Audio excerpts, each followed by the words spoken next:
When did you realize that someone you were cool with your whole life was actually really messed up? My mom worked for years at a residential care facility for disabled children. It wasn't just a job for her, it was her calling. She loved those kids fiercely, gave everything she had to making their lives better, and treated each one like they were her own. She worked closely with a small team of teachers and caregivers, and among them was a man I grew up knowing as Uncle Mark. That wasn't his real name, but that's what we'll call him. Mark was one of the senior caretakers. He lived nearby with his wife and 2 kids, and we went to their house for barbecues, Christmas parties, the occasional birthday. He taught Sunday school. He was always ready to lend a hand if someone's car broke down or a kid needed tutoring. In every possible way, he seemed like one of the good ones. Mark worked with a boy, let's call him Jamie, who had been living at the facility full-time. Jamie had developmental delays and severe anxiety, especially around adult men. He didn't speak much, but he had a sweet nature. Everyone loved him. My mom took a special interest in Jamie and suspected something wasn't right at home, though she didn't have proof. When he became a ward of the state and started living there full-time, she arranged for weekly appointments with a child psychologist, hoping he'd start to open up over time. Every week, for years, she drove Jamie to therapy. Every week, Mark came with them, claiming it was just to help him feel safe. Jamie never said a word in therapy about anything out of the ordinary. My mom pushed, gently, over and over, but nothing ever came out. He was always quiet, withdrawn, sometimes shaking if someone raised their voice near him, but there was no disclosure, so they just kept going, for nearly a decade. Then,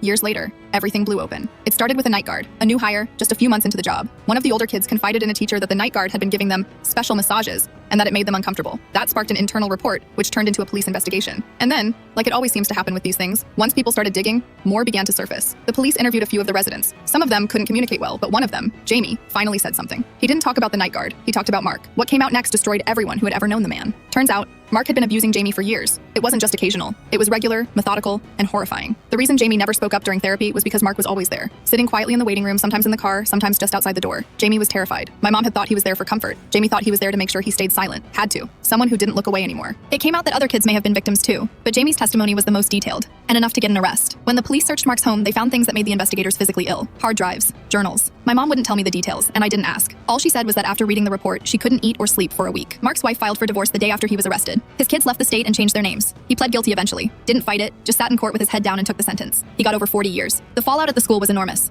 Parents pulled their kids. The administration faced lawsuits. My mom stayed. She almost didn't, but she said someone. She changed after that. The trust she used to give people instinctively was gone. She told me that for years she'd believed so deeply that she could tell when someone was good. That if someone was kind, gave good hugs, made kids laugh, brought snacks to staff meetings, they couldn't be capable of evil. Mark shattered that belief completely. And after him, she didn't take anything for granted. In the next 5 years, she caught 2 more predators. One was a volunteer assistant who was grooming one of the newer residents. The other was a janitor who had been sneaking into the girls' wing after hours. Neither of them got as far as Mark had. My mom spotted the warning signs early, followed protocol to the letter, and both men were caught before they could do lasting damage. She retired a few years ago, quietly. No party. She didn't want it. Said she didn't feel like celebrating anything. Sometimes I think about how many times I sat next to that man at a dinner table. How many times I heard him laugh, or watched him help his kid build a Lego set, or talk about faith and kindness like he was preaching a sermon. I think about Jamie, sitting quietly in the backseat of my mom's car, trying to hold it together, week after week. And I think about my mom, the way she still carries the weight of it, the way she never again said, "But he seems so nice."